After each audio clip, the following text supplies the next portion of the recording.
nous commémorons d'ici à quelques jours le triste événement de l'assassinat du premier président démocratiquement élu au Togo. Et lorsque Cyril m'a demandé d'animer cette conférence sur un thème aussi vaste que celui-là, j'ai un peu hésité, parce qu'effectivement le thème est très, très vaste. Le bilan de Faure, il y a 10 ans de Faure Gnassingbé est un thème très, très vaste. Et finalement, j'ai accepté un peu sous condition. La condition était qu'il fallait délibérément prendre un parti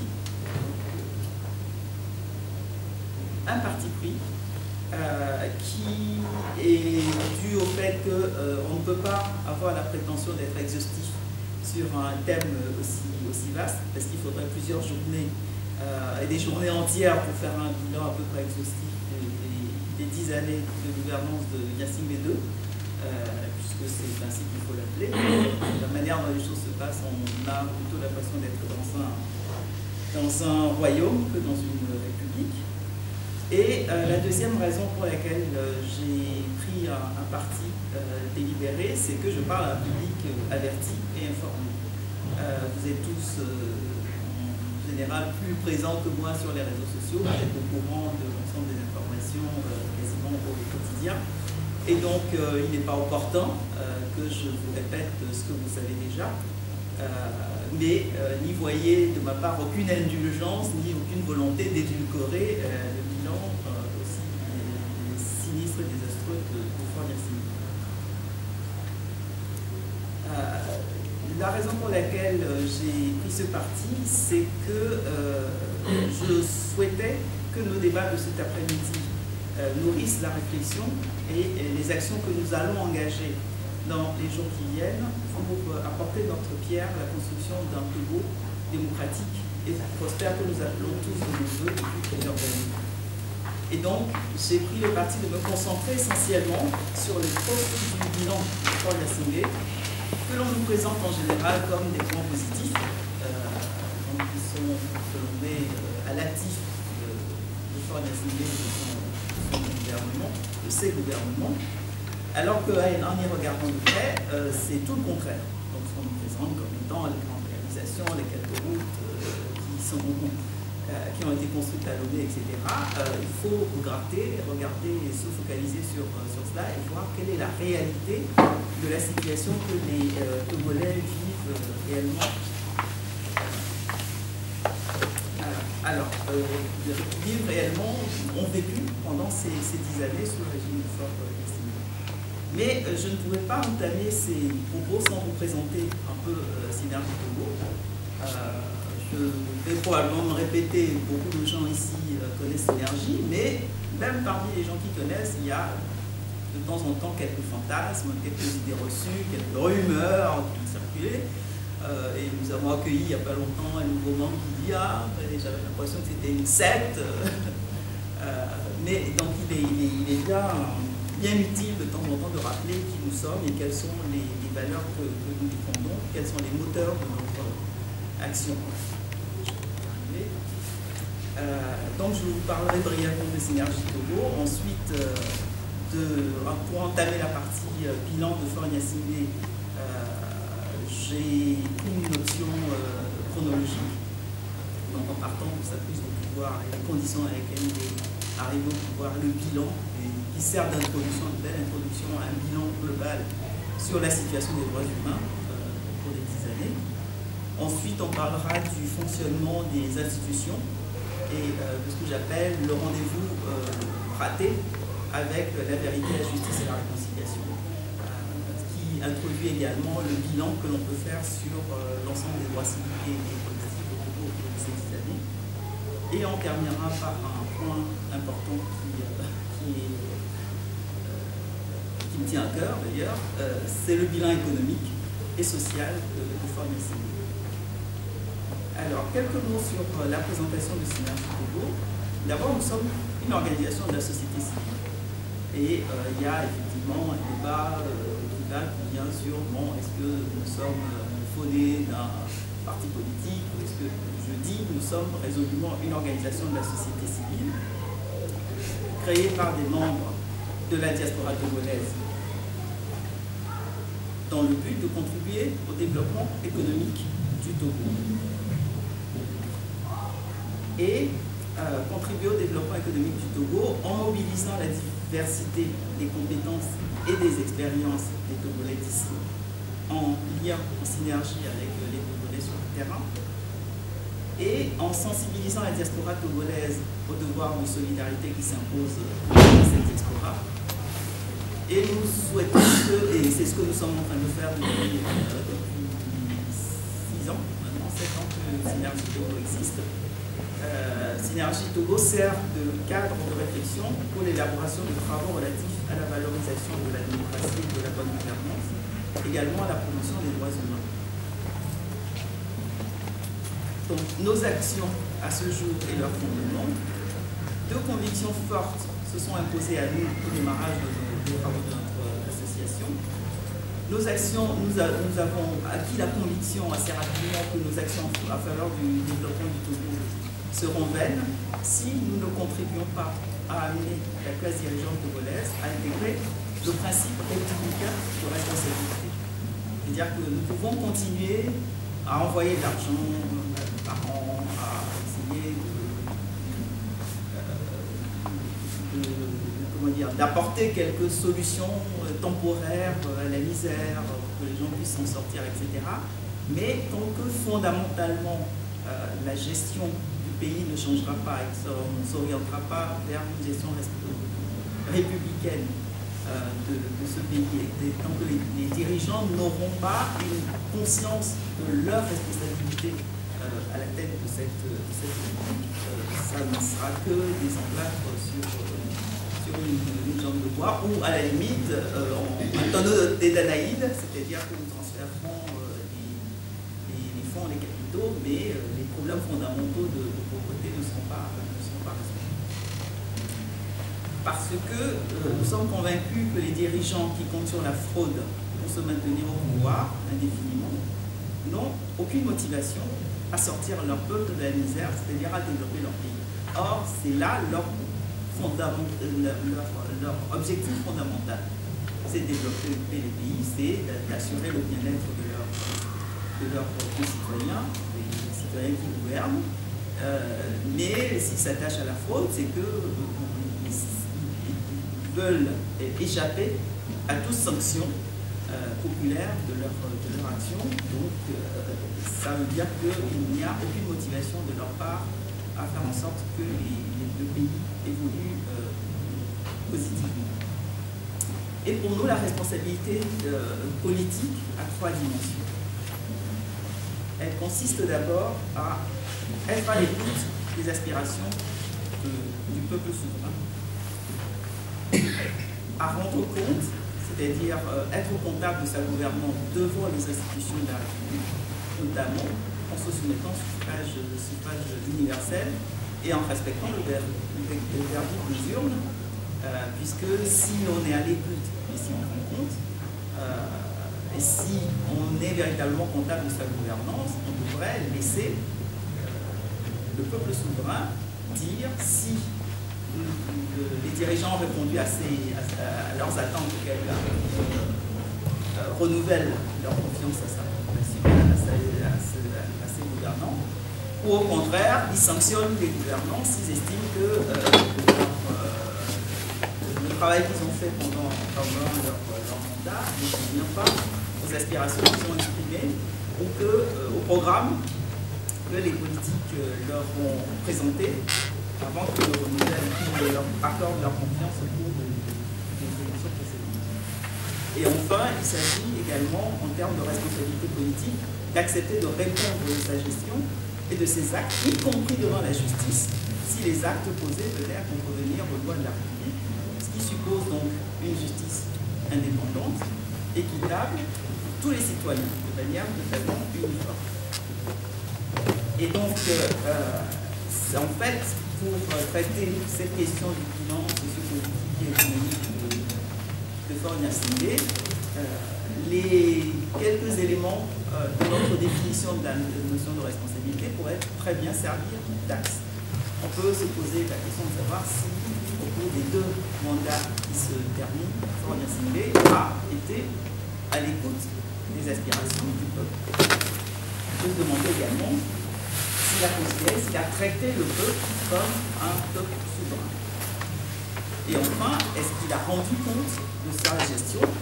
Et si oui, devant quelles institutions indépendantes de la République respectées conformément à la répartition et à l'équilibre du pouvoir qui est prévu dans notre Constitution?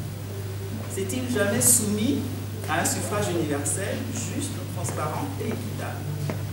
S'est-il illustré par l'acceptation du verdict des urnes lors des 2 scrutins auxquels il a pris part récemment? Donc toutes ces questions qui sont, en termes de, si on leur apportait les réponses, seraient les axes possibles dans le bilan des 10 années de la gouvernance de Florian Singlet.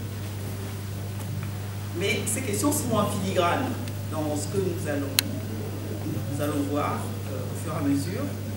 Mais nous avons choisi finalement une approche un peu chronologique qui présente l'avantage de répondre point par point à nombre de boniments que nous entendons dans un discours marketing. Et il faut dire que le FIS est quand même assez fort en marketing politique, parce qu'il est bien entouré, bien conseillé. Il s'accorde les services de marketeurs politiques de renom, du monde occidental, qui maîtrisent l'art de nous enfumer et de présenter son bilan comme étant quelque chose d'extraordinaire, enfin, des gens qui ont l'art de nous faire prendre des essais, qui essayent en tout cas de nous faire prendre des essais pour le court terme. Donc je m'attacherai plutôt à répondre au point par point avec autant que possible des éléments chiffrés, quantifiables, vérifiables, issus d'ailleurs de sources qui ne sont pas contestables, parce que ce sont des sources officielles, en général, soit issues des statistiques nationales, ou bien des statistiques des organismes internationaux avec lesquels le groupe travaille. Donc voilà, quels sont les boniments que l'on nous sert depuis l'arrivée tumultueuse et sanglante des fois du Singlet du pouvoir, et comparer ces boniments à ce que vivent les Togolais dans leur réalité quotidienne.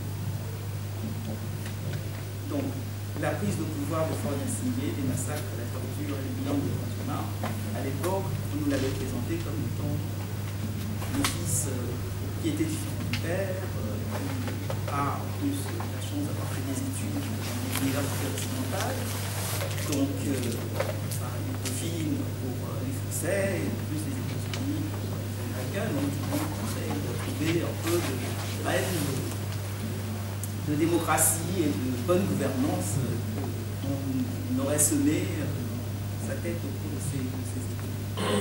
Et à l'époque aussi, il y avait une sorte de connivence au niveau de la sous-région, parce que nous étions en pleine crise ivoirienne, et il y avait un consensus entre la CEDEAO et l'Union européenne pour qu'on n'ouvre pas un 2e foyer. Donc, voilà, le pays a été en quelque sorte mis sous cloche et on a dû essayer de nous faire vendre à travers des boniments le fait que le fils, entre guillemets, n'est pas aussi sanguinaire que le père, en vérité, mais en réalité, l'arrivée au pouvoir en termes de sang versé, ce chiffre, le nombre de morts, c'est chiffre entre 500 et 800, suivant le rapport de 400-500, le rapport de la Ligue togolaise des droits de l'homme, le chiffre de 800. Et ce qui est frappant, c'est qu'à l'échelle du Togo, il devait compter à peu près 5,5 millions à 6 millions d'habitants, si on devait ramener ce nombre de morts à l'équivalent de la population française, effectivement, les 500 à 800 morts seraient 5 000 à 800 morts à l'échelle de la France. Et vous imaginez, en termes de rapport de force, le silence et l'impunité qui a suivi un bilan aussi dur. Imaginez ce que serait en France si, au cours d'événements politiques, quelque nature que ce soit, il y avait 5 000 morts à la suite voilà, d'une prise de pouvoir ou d'un changement de régime, etc. C'est vraiment des choses des comparaisons qui ramènent les choses à leur juste proportion et qui dénotent un peu le drame que vit le peuple congolais depuis des décennies sans que ce soit son émeute réellement. Alors le deuxième monument qu'on a entendu, c'est que le fils Ford, pour le nommer, est un intellectuel, celui qui a fait des études dans les universités occidentales et qui est beaucoup mieux que le fils de, imaginez qui je parle, et qu'il valait mieux celui-là plutôt que Bichard. La bête noire, le sanguinaire.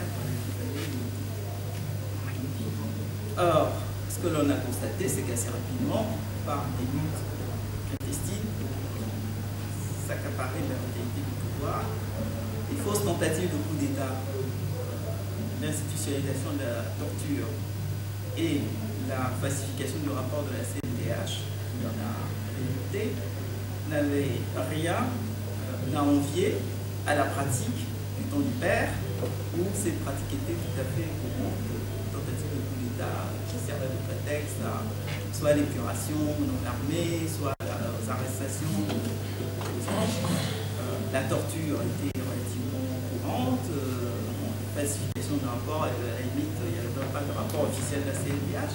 Mais aujourd'hui, l'intellectuel, celui qui a fait des études, qui a vécu dans des pays démocratiques, à part entretenir un écran de fumée qui cache un peu les choses et qui fait que les mêmes pratiques se poursuivent, mais de manière beaucoup plus discrète, plus sournoise, il n'y a pas véritablement d'amélioration malgré ce que l'on veut nous faire croire.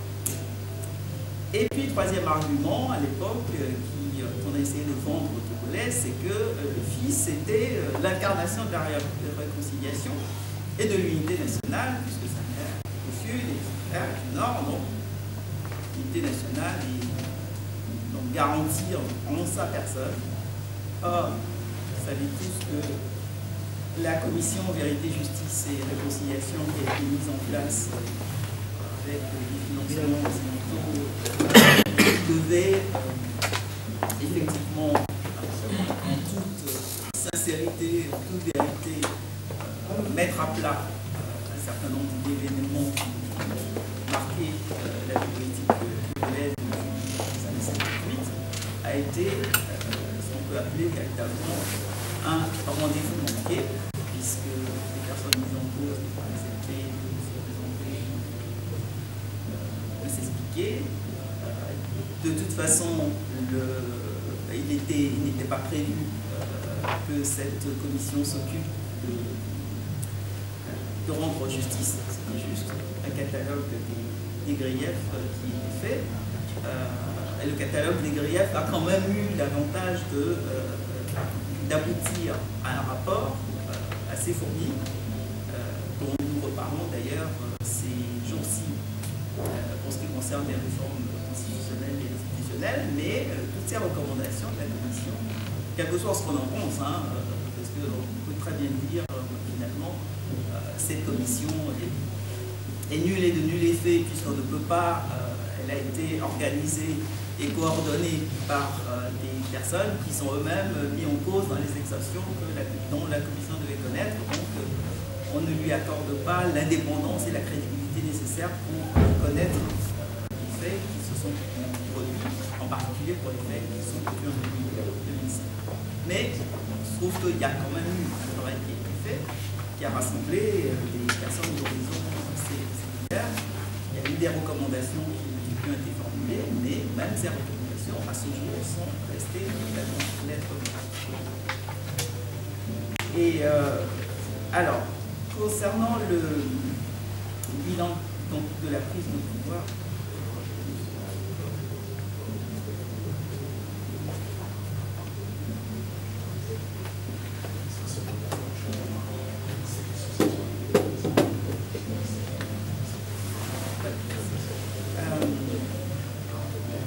cette commission Vérité, Justice et Réconciliation, donc elle a siégé, comme j'ai dit, hier à la votation. En fait, on se rend compte que c'est une mascarade de plus. L'exercice est vain parce qu'il manquait de sincérité. Alors, le premier mot du triptyque qui devait caractériser cette commission, c'est vérité. La vérité n'a pas pu se manifester.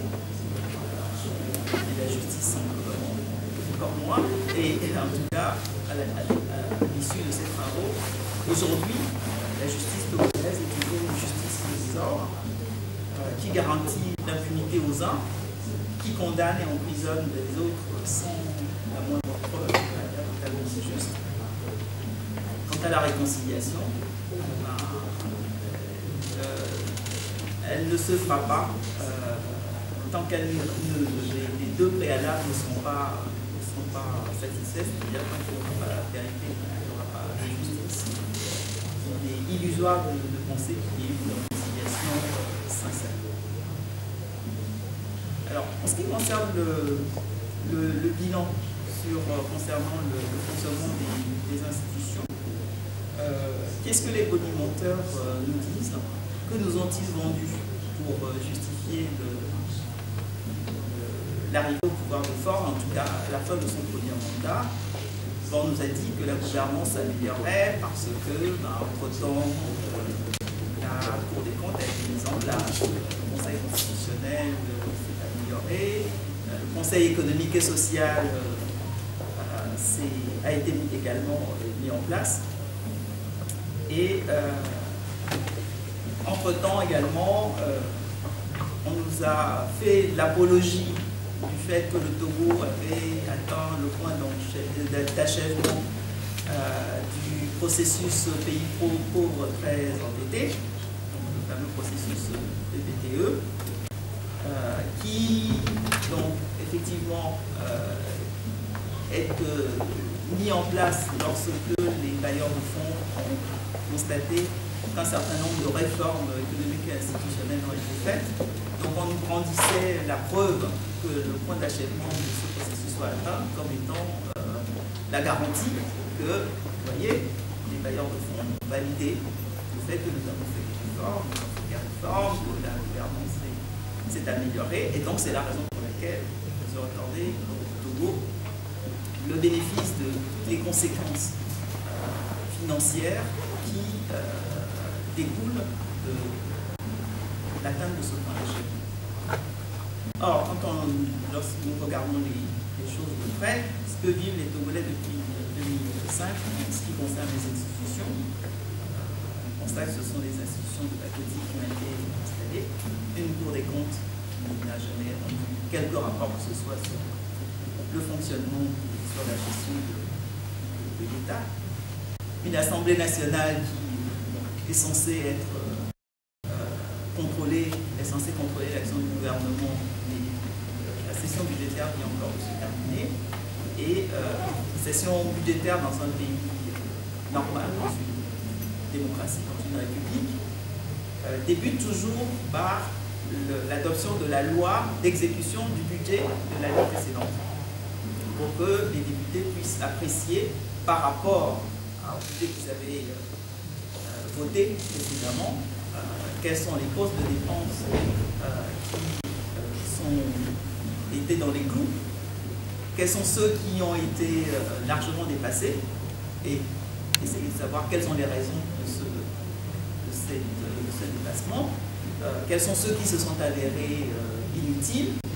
Et cette loi de règlement est indispensable pour savoir, pour le budget à voter, les points sur lesquels il faut accorder des augmentations, etc. Donc, sans présentation d'une loi de règlement, pas de raison que les députés, les parlementaires manquent d'éléments d'appréciation sur l'état de l'économie, sur l'état du pays, pour nourrir leur réflexion et leur analyse du projet de budget que l'on leur présente pour adoption. Et depuis des années et des années, les députés de l'opposition font remarquer que la loi de règlement ne leur est pas soumise dans l'exercice budgétaire. budgétaire qui vient de se terminer, elle n'a pas été plus non plus que les années précédentes, et donc, on leur a présenté un budget avec des évolutions absolument fantaisistes. Que, effectivement, vu la majorité que l'UNIR et le RPT ont à l'Assemblée nationale, ce budget est voté et les partis de l'opposition n'ont pas voté. En fait, ces institutions qui ont été créées ne fonctionnent pas réellement, ne fonctionnent pas démocratiquement, et sont pour la plupart juste essentiellement là pour fournir des postes honorifiques à des fidèles, des parents, des amis de Fornia Singé et de ses des parents de son régime. Eh bien, on peut dire que le savoir-faire qui est en fait le mieux maîtrisé par les gouvernants du Togo, c'est l'organisation de mascarades budgétaires, mascarades, mise en place d'organisation, de fonctionnement de l'organisation qui en fait, sont juste là, ne jouent pas le rôle que la Constitution leur a et notamment en matière de mascarade électorale. Effectivement, si on avait un peu de temps disponible, on pourrait effectivement en parler.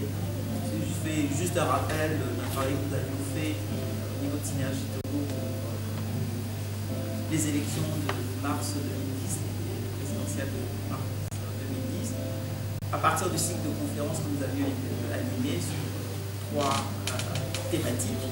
Donc, une première conférence sur ce que nous avons appelé le mieux voté, c'est-à-dire la préparation de toute la période préélectorale. Quand on tire les bilans par rapport à ce que nous avions identifié comme étant les points d'amélioration, les conditions significatives à améliorer pour que cette phase-là préélectorale soit considérée comme étant viable, le bilan est totalement négatif. Il n'y a pas eu de réforme constitutionnelle, on en parle encore aujourd'hui. Elle n'avait pas eu lieu avant les élections de 2010 et apparemment, telles que les choses se produisent, elles n'auront pas lieu pour les prochaines présidentielles. Le chronogramme était... Je ne vais pas rentrer dans le détail, mais sur tous ces points-là, tout était en boucle, en quelque sorte. On utilisait un petit code rouge, orange, vert pour les points sur lesquels il y a eu une sorte d'amélioration, ou en tout cas des éléments positifs par rapport aux prérequis. Et le seul élément sur lequel on pouvait dire qu'il y avait une légère amélioration par rapport à 2005, et encore, de toute façon, on ne pouvait pas faire pire que 2005 sur ces points-là, c'est que la campagne électorale et le vote se sont déroulés sans violence.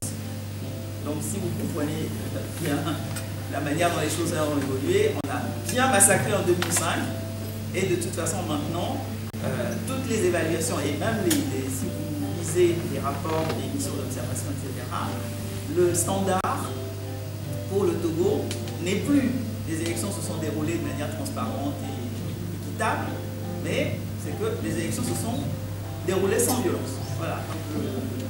Le standard maintenant, l'étalon pour nous, c'est combien de morts, et voilà. Et à partir du moment où il y a moins de morts que 5 ça s'est pas trop mal passé. Au passage d'ailleurs, je rappellerai qu'il y a eu un autre critère qui a été rajouté par François Hollande la dernière fois qu'il a reçu l'Élysée à l'Élysée, c'est que les élections, c'était au sujet des élections législatives qui venaient de se dérouler en juillet 2013, c'est que les élections étaient pluralistes.